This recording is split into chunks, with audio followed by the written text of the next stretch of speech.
My name is David Assaf. I'm from Covington, Louisiana, formerly from Baton Rouge, formerly from New Orleans. Just made a big circle. My call is W5XU, and I was one of 13 members that went on a de-expedition this past January that activated South Sandwich Island and South Georgia Island. I'm just going to be talking about South Sandwich. In the full-blown version of this talk with both islands, it's 2.5 hours long, and I think I would lose you if I did that. So just bear with me. What I hope to be able to convince you in this talk is that you too could go and be a member of a de-expedition. I am a relative rookie in that field, but you too could do that. I don't recommend bringing some of these because they probably would need a bigger ship, but you too could do it. Let me tell you how all this started. This de-expedition to these two islands in the sub-Atlantic started in October of 2014. It was announced at that time that there would be 14 operators going down to these two islands to activate the islands for a period of 10 days per island, and that the team was in the process of getting their funding and things like that. I read that. It went out to everybody. If you're into DX, you probably got that message. So I said, well, look at that. You know, South Georgia, South Georgia, that's hard to get to. They already got their team. Good luck to them. I already worked them before, so I don't really need them for my total. But it was nice to be able to know that.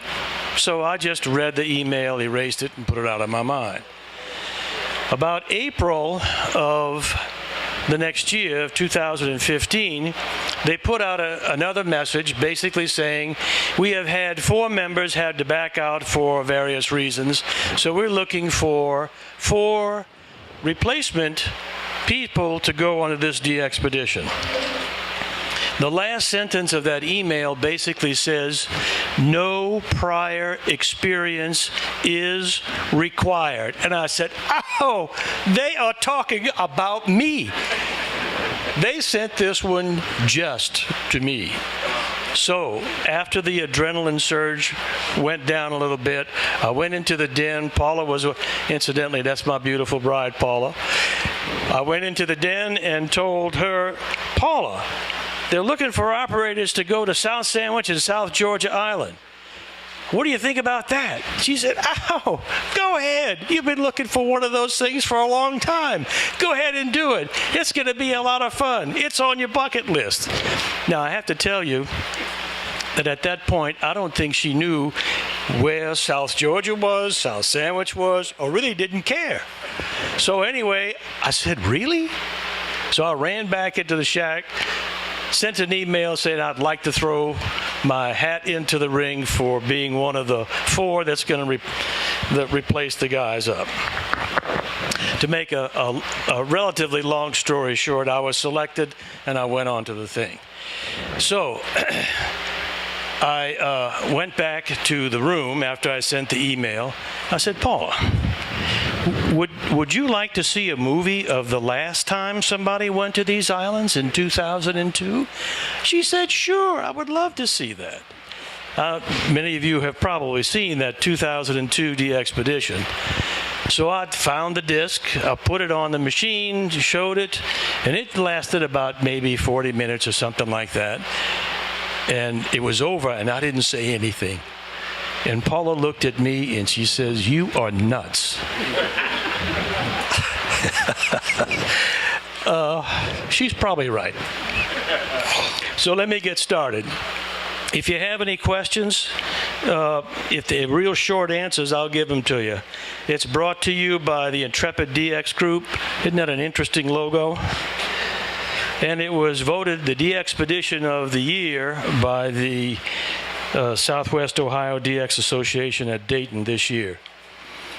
The VP8 team, DX Engineering, NorCal, Indexa, all of those were major operators and contributors to this de-expedition. This de-expedition cost a bit south of $500,000. So it was not a trivial exercise.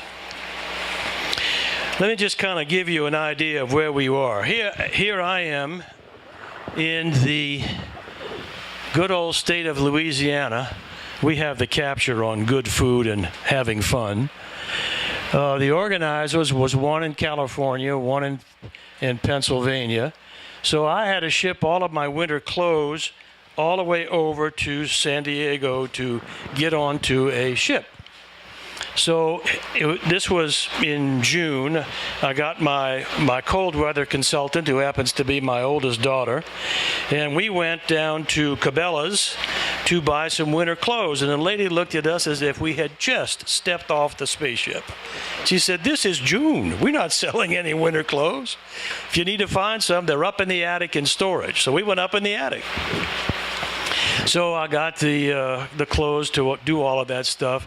My daughter said that you need wicking underwear, Daddy, as she was holding up an example of what wicking underwear looks like. And I said, "Oh, okay, just buy some." Anyway, all of that went to California. It was put onto a ship. It went to San Francisco, put onto a bulk carrier. It went down to New Zealand, all the way over to the South Island of New Zealand. It waited there for a couple of months while the authorities in New Zealand debugged and made sure that there was no nasty American bugs on board. And then the Braveheart, which is based in New Zealand, took it all the way around the Southern Ocean and went through here. What is this area right here from the south tip of South America and the northern tip of Antarctica? That's called the Drake Passage. Francis Drake says, "It is the world's worst weather, and we're going right there." Wonderful. So they went to the Falkland Islands, picked everybody up. There was a gentleman from northern Germany, one from Russia, one from Japan, the rest from the United States. By various and circuitous routes, we all made it to the Falkland Islands and got on to the ship. So there we were on the Falklands. We had to get all the way over to about right here, where the two islands that we were going to go see. We had to go to South Georgia first because that is the seat of the British government in the southern region. We had to go there. That island is occupied year-round by 4 people and a bazillion or so penguins and things like that. As you can see on the right, the blow up, this is South Georgia Island. We went to a little bay on the north side, and then this is South Georgia, and we went to the last island in South Sandwich. We went to the last island in South Sandwich. I'm going very quick. Why did we go there? South Sandwich, at that time we went, was the 3rd most wanted country by DXCC, number 3. South Georgia was number 8 in the DXCC wanted list. That's why we went. Preparations in California, that is one of the 2 tents that we had. It's 25 foot in diameter. It cost about $5,000. They were figuring out how to erect it. And you'll notice that the structure is an exoskeleton. The tent basically hangs from this half-inch hollow aluminum tubing. We used Elecraft K3S's with the 500-watt amplifier and the automatic antenna tuner.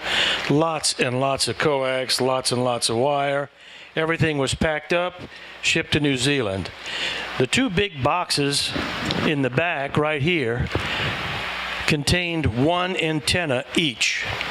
One of them was a 40-meter 4-square. The other one was an 80-meter phased verticals. And there's another box around there that contained 160-meter phased verticals. Who worked us down there? Anybody work us? I'm glad you did. Appreciate it. So there we were. All that stuff got packed up and sent to San Francisco. We got to the Falkland Islands. The Braveheart picked us up. We're coming basically from the dock where the Braveheart was on board this little aluminum-hulled Zodiac. We had 2 doctors on board. That circumstances, we really didn't need it. The only thing that had to be administered was seasickness medicine and a Band-Aid. There's the Braveheart. It started off life as a research ship, a maritime research ship on the coast all the way around Japan. It's a Japanese vessel. The Braveheart people bought it, converted it into basically a research support ship. There's the crew. I'm not going to go on to it. You can see in the lower left, that's me sitting in front of my boat anchors, Drake equipment. You could blow that up, put it underneath the sink of your kitchen sink, and you won't have any more problems with bugs. There's the crew of the Braveheart. Nigel Jolly right on the right side. He's the owner of the crew. Neil with the red cap is the captain. And the other 4 guys were young, incredibly strong young men. And I'm talking about incredibly strong. I was the second oldest on the trip. I'm 71 years old. I was not the oldest. That's me. You could kind of spot me in the pictures because I have my solar array exposed, getting some vitamin D. And this is when we were leaving the Falklands, heading to South Georgia, a 5+ day trip. This is the South Atlantic. The South Atlantic has got a lot of wave action. The Pacific Ocean is higher than the Atlantic Ocean, right? Why do you think you have locks at the Panama Canal? Because the Pacific Ocean is higher than the Atlantic Ocean. Pacific Ocean is also warmer than the South Atlantic. All of that wind coming off of the Antarctic continent is basically cooling the air, cooling the water. So you've learned from your 3rd grade weather classes that you took that when you have a warm air mass meeting a cold air mass, you get a circulation. And when you get a circulation, you get wind. And when you get wind, you get waves. This was about 5 feet seas. At the worst, it got to around 21-foot seas. I had to take their word because I wasn't there looking at them.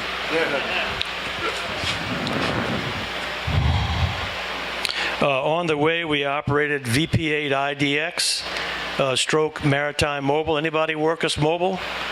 We did? Okay, because we made about, I think, 13,000 on board the ship. We basically set up a station on board that to a vertical strap to the hand railing of the ship. This is our first view of South Georgia. I was looking at that, and I recalled many months before when Paula told me nuts that I was, and I said, she's right. Not a very attractive island. There's the young man who is one of the 4 people who live there. He came and spent a half a day on board the ship, checking us out. In the meantime, we had free reign of part of the island. South Georgia Island is very heavily cragged. Lots of little harbors. In those harbors, the Norwegians set up whale processing stations. Back in the 1800s, when you wanted to illuminate the inside of your home, what you had to use, it wasn't electricity, what you had to use is you burned whale oil. Whale oil didn't give off smoke, it didn't give off a smell. So all of the seafaring nations of the world, including the United States, they were hunting whales, processing them, converting them to oil, and then shipping them basically home. There were dozens of these plants all the way around, okay? Where we were was one of those plants. This happens to be in Grytviken, and we paid respects to Sir Ernest Shackleton. Those of you who have remembered your history, Sir Ernest Shackleton in the early 1900s went to the South Pole to see if he could find the source of the South Pole, to plant the flag of the United Kingdom there. He didn't make it. There was a long problem with his ship, got trapped in the ice, and it's a fascinating adventure. You should look it up and read that. Anyway, he tried again in 1922. Amundsen already discovered the South Pole in the meantime, so he wanted to be the first to walk from the west side of Antarctica to the east side of Antarctica. Walk. Yes. Well, he landed at Grytviken to make the final preparations to go to Antarctica, and there he died. That is his grave. There was a little chapel at Grytviken. I'm an engineer. I design mechanical and electrical systems for buildings. This is the first example that I know of a prefabricated building. It was built, assembled, and then disassembled, put on a ship, and then brought down to here, this little chapel. There's the inside of the chapel. Sir Ernest was buried from this chapel, and it was also primarily used for, as the literature says, as the storage for potatoes. A whaling ship that's abandoned in Grytviken. You notice that the stack, most of these ships were coal-fired, as they were back in the mid-1800s. A whaling museum which was closed at the time we were there. We met our first penguins. These are king penguins. They stand about this high, maybe 30 inches or so. And penguins are a simple creature. They constantly make noise, and they constantly move. Constantly. 24 hours a day, snowing, sunshine, rain, they constantly move. I can spend a lot of time on this, but I won't. This basically is our setup. We had two 5-element tribanders from Force 12. We had a dual band 12 and 17 Yagi. We had a 17-meter Yagi. We had the 40-meter four-square, which was a really good antenna. We had the phase verticals on 160 and the phase verticals on 80. All of those were the verticals. We also tried 6 meters, but we were never able to make a single contact on 6 meters. We left South Georgia, and then we started to travel towards the south to go to South Sandwich. The last island in the South Sandwich chain was Thule Island, and that's where we were going. We started to see some icebergs. This is our first sighting of Thule Island. Snow-covered. Where do you land? Where do you get on the island? How do you get all of that stuff, all 6,000 pounds of stuff, onto that island? So what they did, let me go back here. Southern Thule is a UK possession. Its population is 1.5 million penguins. There's elephant seals and fur seals and things like that there, but primarily pelicans. I mean, penguins, pelicans. That's a little Louisiana lingo. This is a kind of a terrain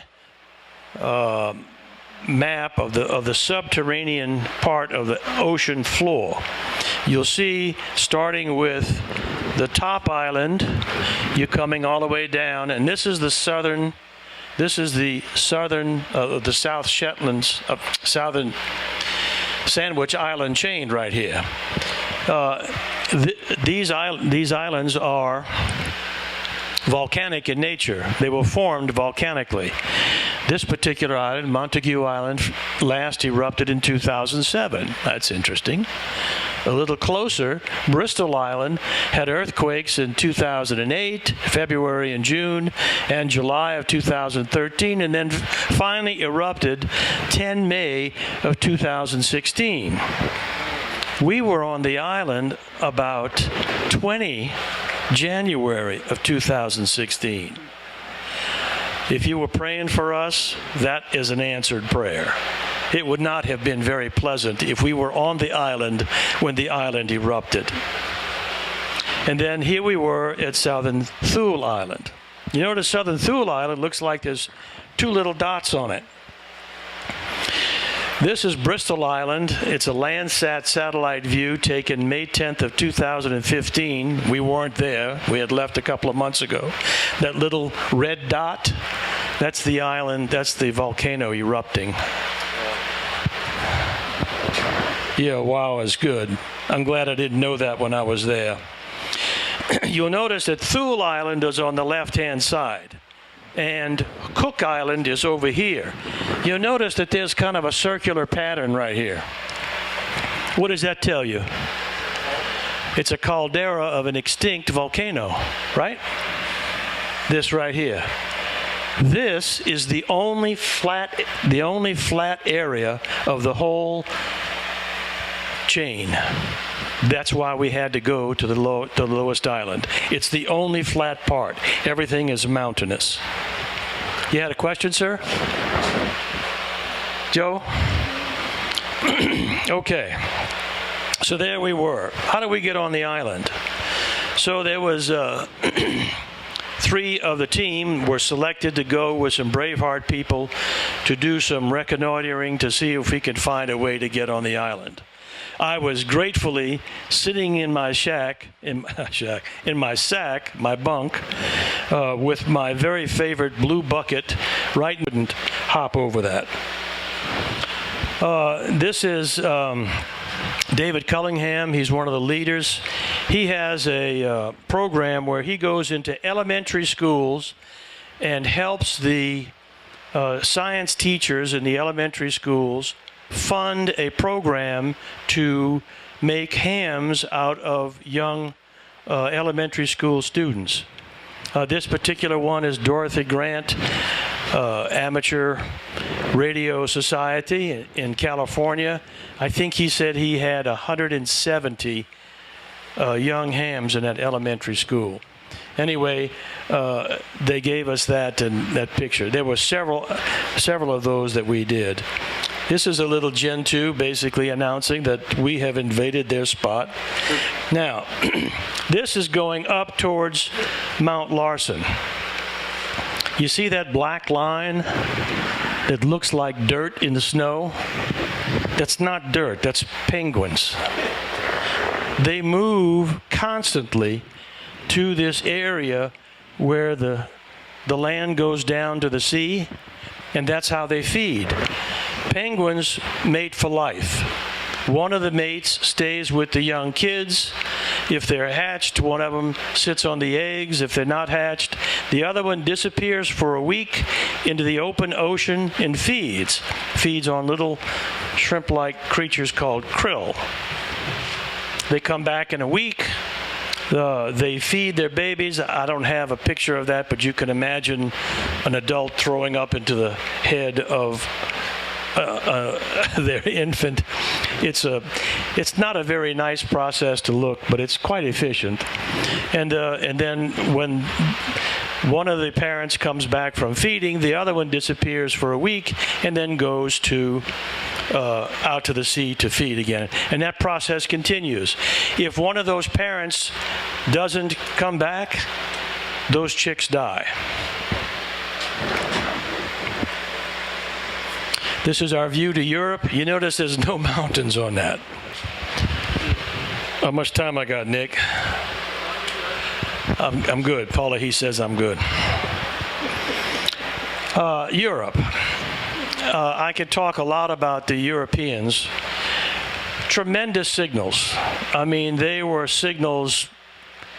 Most of the contacts that we made, there was no noise there. Most of the contacts that we made were S0, S1, S2. Every once in a while, there would be a 20/9 signal, mostly from either Spain or Italy. I'll give you an example. I'm going to pick this call because it's probably not one that we worked. Victor Papa 8, the Sugar Tango Italy, I am calling you. My call is Italy Zulu 8, WWW. I know you can hear me. And he was running about 20 over 9. And he was also about that wide. He was probably, his exciter was probably like yours, Mark. Anyway, so in the flurry of things, I mean, you just move over, right? So finally, you just kind of have to work the guy just so he could be quiet. So, and he would say that, Victor Papa 8. Here he goes again. And of course, when he hit the Victor Papa, I would move, and finally I worked him. He says, I know you can hear me. Anyway, that was part of the entertainment as well. That's our path to North America, again, over Mount Larsen. There's the 40-meter foursquare. That antenna really worked well. Did you work us on 40? Only needed you on 160 and 17. I have that on all the other things, but I got you on the ones I needed. Oh, good. Very much. You're welcome. You're welcome. I hope you can get your QSL card and take care of that little chore. The 80-meter phase verticals, that little shack in the foreground is the Braveheart people built a little shelter for the generators. So the generators were there. In this particular case, I think we were using 4 generators, 4 3 kW generators. There's the Aggies facing mostly north. There's the inside of the operating tent. On January 19th, we started operation. We had 6 stations set up around the perimeter of the tent and kind of a table with coax, fittings, whatever, in the tent. We were on a 12-hour shift. I was on the day shift because old people need to be on the day shift. They don't know how to handle when it gets dark. So I was on the day shift. That means at around 7 o'clock in the morning, we operating. And around 7:30, 8 o'clock at night, we change it over to the next shift. We put the 6-meter antenna up, but to no avail. We couldn't make a single contact on 6 meters. And I think that was mostly because we were on the south side of Mount Larsen. That's a nice picture at night. All 6 stations were generally operating. The little tent in the middle was basically our comfort station. Everybody got that? That's a mama. That's a chin strap penguin. It's about maybe no more than 2 feet high. See the little line around its chin? It's chin strap. And babies, generally 2 chicks. Now here's an animal, a bird, in the snow, protecting the chicks that she has, or he has. I'm not quite sure which one. And they're in the snow. And the snow is not melting around them. I mean, they're not generating any heat enough to be able to melt the snow. That's a tough life.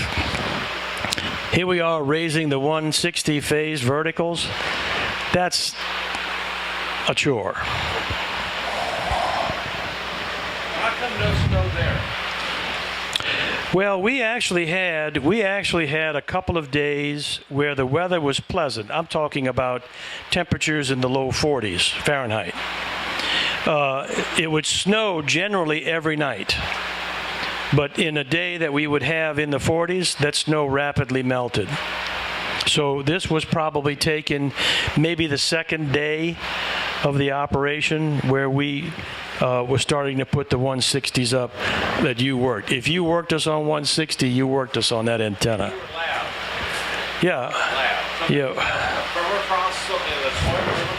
No, there's actually no vegetation on South Sandwich. It's all volcanic pumice, highly compacted. We could take the stakes holding up these verticals and pound them in the ground and they wouldn't move. It's just like super compacted coarse sand. South Georgia, on the other hand, had tussock grass. It was much milder conditions. There's the low-band antenna field.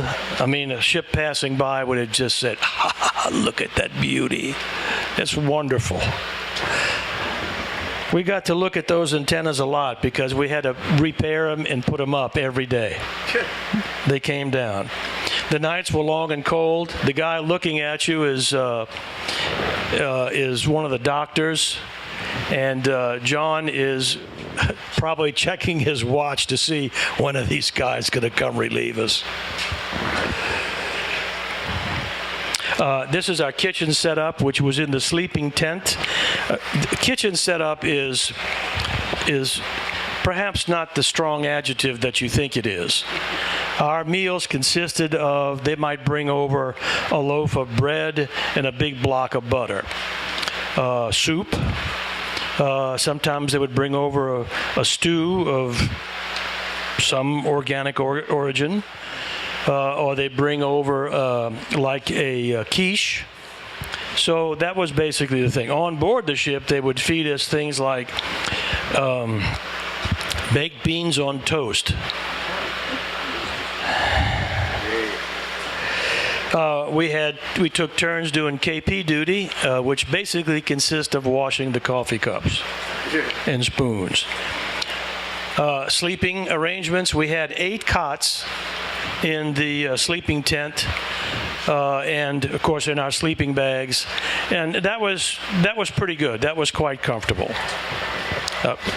Comfort is also an adjective that could be usually translated. We had pilots' reports every day through satellite phone. We would check in with the pilots, sometimes on the air, and they would give us feedback as to where they were hearing us. We had a pilot in Europe, one in Japan, one on the East Coast, one on the West Coast, one in South America. So we were able to get this feedback. You'll notice that Europe was the highest percentage of contacts, at least up until that point. And that was basically because we didn't have any mountains on the way to Europe. It snowed most nights. This was taken probably, and it never really got completely dark at night. There was enough to be able to walk around. We tended the generators several times a day. The generators were brand new. They were basically the Home Depot variety as you can buy in New Zealand. 50 cycle, 220 volt. The receptacle was not a locking receptacle. As the generators would vibrate, guess what happened? It would spit out the cord, and we would lose 2 or 3 radios just like that. So you were constantly running back, and we finally just tied them together and tied the neck of the receptacle to the frame of the generator so that they wouldn't jar loose. And we had to check the oil and things like that. And so as long as the weather held out, the generators did too. We had Elecraft radios. They worked very well. I don't know of any instance where the radios actually failed. DX Engineering, our coax, our fittings, a lot of the stuff for the vertical antennas, all the masts, all that, and we operated 24/7. The guy on the upper left is a year older than me. He was the oldest one in the group, but he had been on like 47 DXpeditions before. Then it just got to the point where all of this good weather we were having was just not in the cards. One afternoon, we started getting some clouds coming in. We started getting some wind coming in. And Nigel on the Braveheart says, radar shows we're going to get a big storm. And that we did. For 30 hours, we got 75-mile-an-hour snow blizzard. And you can see that it's starting to fill up the tent, and that is when the damage to the tent started to occur. Basically, the snow got onto the tent, stressed the little aluminum tubings, and literally broke them. It hit us for 30 hours. We were already on board the island, so we didn't have to do anything. The only thing we had to do was just go back and forth from the operating tent to the sleeping tent. We didn't do a lot of operating at the peak of the storm, mostly because the antennas were in bad shape. Tents were damaged. You notice that the one on the left's got a couple of dimples in it. And the antennas, a lot of them were broken. So we kind of dug out more antenna damage. The one on the left is one of the 80-meter verticals. It took a dive. We fixed all the antennas, basically taking them down, just like we're putting them back up, all hands on deck, reinforcing the broken pieces, using a lot of Chinese duct tape, and then getting it all put back together. We had to dig out the tent. That is the remains of our comfort tent, which, depending upon your situation, gave you grave concern or not. That's our handy-dandy, professional, modern, eco-friendly LED lighting at night. So the next day, January 25th, we repaired all the antennas and went back onto operation. 9 o'clock that night, the Braveheart radios us. We were in contact with the Braveheart constantly through little marine VHF radios. Braveheart says at 9 o'clock, we got to get off the island. Everybody's got to come off the island. Everybody's got to come off the island, which means going down to the famous flat rock, getting onto the Zodiacs, and getting back to the ship. Don't bring anything. Don't bring any personal belongings. Stop where you are. Unplug the radios. Turn the generators off. Put the radios underneath the tables and get off the island. And we did that. We had to get off because all of those icebergs that we saw that were very pleasant to look at, the wind was starting to break them up and making a packed ice flow out of it. So we had to shut down the island, get back on to the Braveheart. You will notice that we had to get down the same way we got up. Oh boy. That's what we were trying to avoid. That's a Landsat satellite taken that day. You'll notice that we were right here where the yellow triangle is. That is the path that we would have to take to get away from the landing site. So if there was an emergency on shore and they had to evacuate the emergency to bring us somewhere, the Braveheart was our only means of transportation, and if the ice flow was there, we couldn't do anything. So we had to get off the ship, get back on the ship, go out into the open ocean, and then what did we forget? Well, the radio stayed there. What did we forget when we went back on the ship? We forgot to put our patches on. Oh, it wasn't. It was more like, oh. Everybody, including yours truly, was sick. Really, really sick. We had a blizzard going on. We had the winds blowing. We were worrying about being ice blocked. And we're going up and down in the middle of the ocean. Yes, we were sick. The next day, the Braveheart took a look with radar and visual sightings. There was enough clearance in the ice pack to get us back. So at 4 o'clock, we get back on it. We had already been there about 7 days. It was decided to get off of the island, pack everything up. The reason being is that storm that hit us the day before, the tail end of it was coming back, and we were going to get slammed again. So we returned at 4 a.m., started packing everything up. Everything had to go out. And guess what? It had to go out the same way it came in. The little diminutive guy in the red coat was me. I was on the upper level, and I was the reception committee of stuff coming down. And then I would hand it over to the guys going down the cliff. That's how we did it. And we were off the island by about 2 o'clock that afternoon. Everything was off. everything back to the boat. This is how we got the generators down. Basically, coming down. When we were coming up the island and we were generators, there was a generator there, and one of the Braveheart people said, "Okay, Cap, take one end of the generator and let's bring it up to the thing." And I kind of looked at him and I said, "Oh, okay." I picked up the generator and went one step and put the generator down, smiled at him. "Well, we have to do much better than that, Cap. We got 6 of these to come." So I picked it up again and do that, and that's how we got up to the level of that 40 foot. And then he said, "That's okay, I'll take it from here." And he picked the whole thing up and just walked up to the thing. Incredibly strong. Those generators probably well over 200 pounds. Now, how did we get off the island in this emergency, right? Well, this is how we got off the island. Same procedure as before. Nigel would gun the engine, get the nose of the ship up onto the flat rock, and then the very accommodating Braveheart people will simply throw you off the island into the arms of another crewman, successfully avoiding disaster. Paula was right.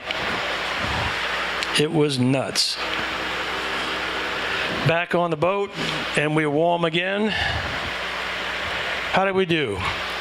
VP8STI, South Sandwich Islands, operated from 18 to 25, 54,642, QSOs 37,000, sideband 14,000, RTTY 3,200. Did you work us on RTTY? You did? Bob, you did? Operated 8 of the 10 days we hoped for. Lots of damage to the equipment. So we got back on ship. I had already made the presence of mind to put my patch on. And we sailed 3 days and went to South Georgia to do the thing all over again. But Nick said I didn't have enough time to talk about that. So where do we go next? I am a neophyte in this arena. Anybody been on a DXpedition? This was my second one. The first one I went to was Curacao. When Curacao went as an independent country, there were 4 of us went down to Curacao, and it was so hard. I had to buy a plane ticket. I had to go to Miami. I had to get off of that airplane and get on another airplane and go down to Curacao. Then I had to get off of that airplane, and then I had to rent a car, and I had to go to PJ2T site, and then go into the building, and then we had to turn our air conditioner on and operate. How difficult it was. This one was a bit more involved. So where do we go next? I don't know. I wish I did. I'd like to start planning. There's a group, what's that? North Korea?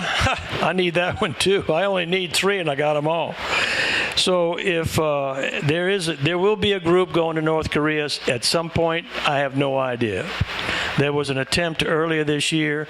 For various reasons, did not happen. There was an announcement that another group is going to Beauvais Island. Do you have Beauvais? You need Beauvais every band on all the bands? Well, Beauvais is coming up next January, and that's going to be a very large operation. It's going to have 20 operators. Nigel's larger ship, which is about twice the size of the Braveheart, is going to be the ship because it can accommodate a helicopter. You have to have a helicopter to get on Beauvais. There's no way to approach it by sea. Are you coming to Setco? To Setco? Setco. No, what is that? W4DXCC in Pigeon Forge? No, when is it? October something. Maybe. I gotta be in Seattle at some point in October. Why don't you see me at the end of this and do that? I've given the whole full Monty of this talk to the Lone Star DX Association in Dallas at the HAMCOM. And that was a lot of fun. I enjoyed that. Do you have any other questions? Thank you very much. It was fun.